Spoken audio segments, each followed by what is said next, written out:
अब आपको हम लेकर चलते हैं ईरान, जहां पर आज से सवाल सबसे ज्यादा यह पूछा जा रहा है कि क्या मुश्तबा कल यहां पर नजर आएंगे या फिर वो छुपेंगे। और यह सवाल क्यों यहां पर आखिर पूछा जा रहा है, वो इसलिए क्योंकि कल भी पिता के जनाजे में मुश्तबा नहीं आए थे। पहले आप ये देखिए कि मशहद में किस तरह की तस्वीरें यहां पर नजर आई हैं, जहां पर खमने की कब्र बनाई गई, वहां पर बड़ी तादाद में लोग शामिल हुए थे। ईरान का मशहद शहर जहां पर उनको दफनाया गया।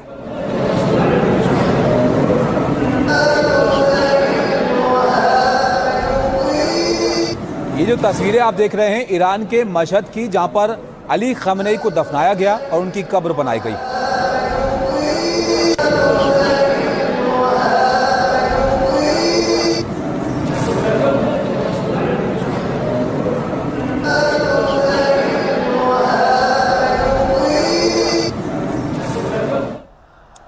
तो खमनेई की तस्वीरें आपने देखी कब्र की। अब आपको हम तस्वीरें दिखाते हैं उस वक्त की जब उनको अंतिम विदाई यहां पर दी जा रही थी।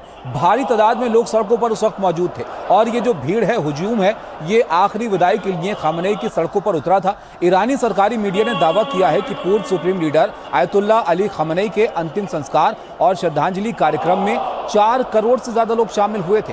प्रेस टीवी ने इसे दुनिया का अब तक का सबसे बड़ा अंतिम यात्रा जुलूस बताया।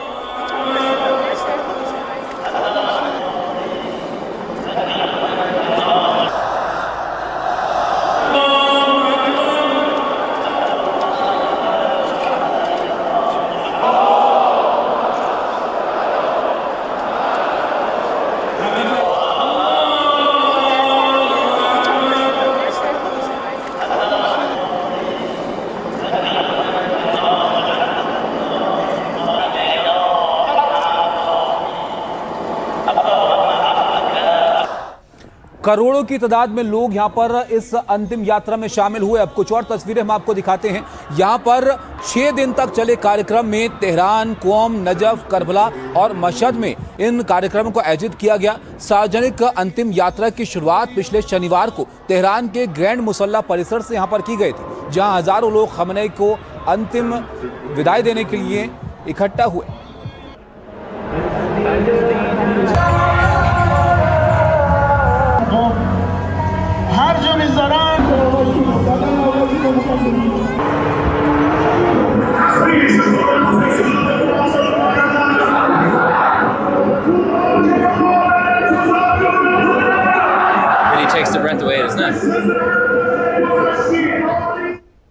अली खमनेई को बड़े नेताओं और उनके बेटे की मौजूदगी में दफनाया गया। उससे पहले आप जरा देखिए, जब नमाज जनाजा वहां पर की जा रही थी तो सब लोग भावुक नजर आए।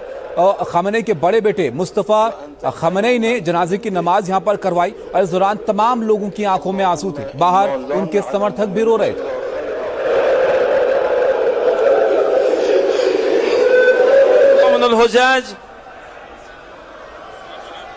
हमें फरियाद बजानी कर रहा है और ये तस्वीरें इजराइल के हमले में ध्वस्त टनल की हैं।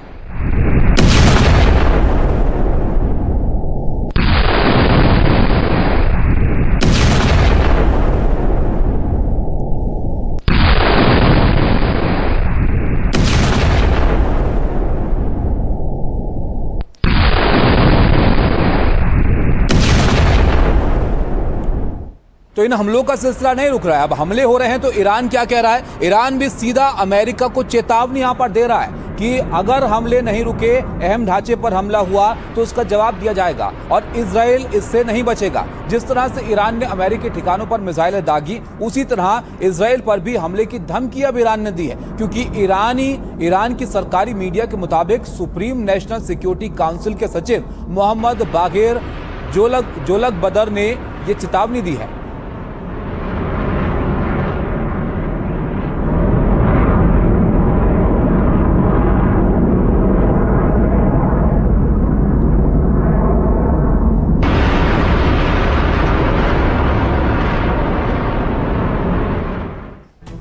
अब देखिए, आप फिर से युद्ध भड़कने की आशंका को इसलिए भी बल मिल रहा है क्योंकि दावे के मुताबिक ट्रंप ईरान के टारगेट पर है।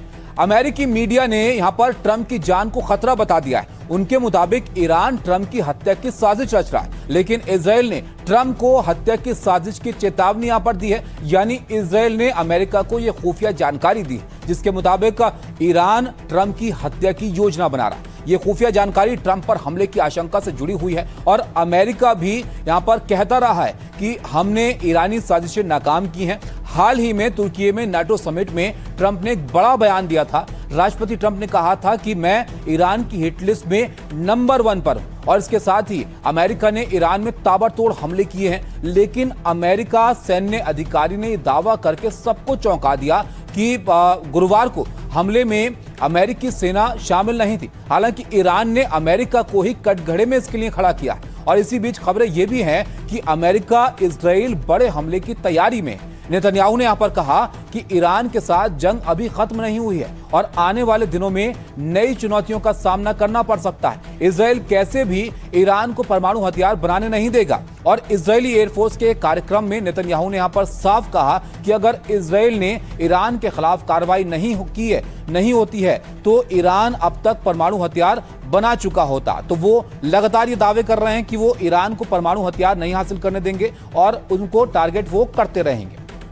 ऐसे में आप सुनिए कि नेतन्याहू ने ईरान को क्या धमकी दी है और ट्रंप ने जब पूछा गया ट्रंप से कि क्या वो ईरान के टारगेट पर हैं तो उन्होंने क्या कहा। युद्ध अभी खत्म नहीं हुआ है। पुरानी चुनौतियों के साथ साथ नई चुनौतियां भी सामने आ रही हैं। सत्ता के समीकरण बदलते रहते हैं। हम इस पर अपनी राय रखते हैं। हम हर स्थिति के लिए तैयार हैं और हम एक बात जानते हैं, हमें हमेशा अपने दुश्मनों से ज्यादा मजबूत होना होगा। मुझे हमेशा खतरा रहता है। मैं उनकी लिस्ट में नंबर 1 पर हूँ। हमारे पास जीतने के कई तरीके हैं, लेकिन हम पहले ही मिलिट्री के तौर पर जीत चुके हैं। उनके पास बहुत कम चीजें बची हैं और वे बहुत बुरी तरह से डील करना चाहते हैं। बस मुझे नहीं पता कि वे डील करने के लायक हैं या नहीं। मुझे नहीं पता कि वे डील का पालन करेंगे या नहीं। यही उनकी समस्या है। प्रेसिडेंट ट्रंप ने कोशिश अपनी की है तो वो जो ईरानियन गवर्नमेंट है उससे बिल्कुल फ्रस्ट्रेट हो चुके हैं और उनको समझ आ चुकी है कि ये लोग कोई भी डील करने के वर्दी नहीं है। चीज़ों को देखते हुए जो सेंट्रल कमांड है अमेरिका की, उन्होंने उनके सिविलियन इंफ्रास्ट्रक्चर के ऊपर भी बम्बार्डमेंट शुरू की है।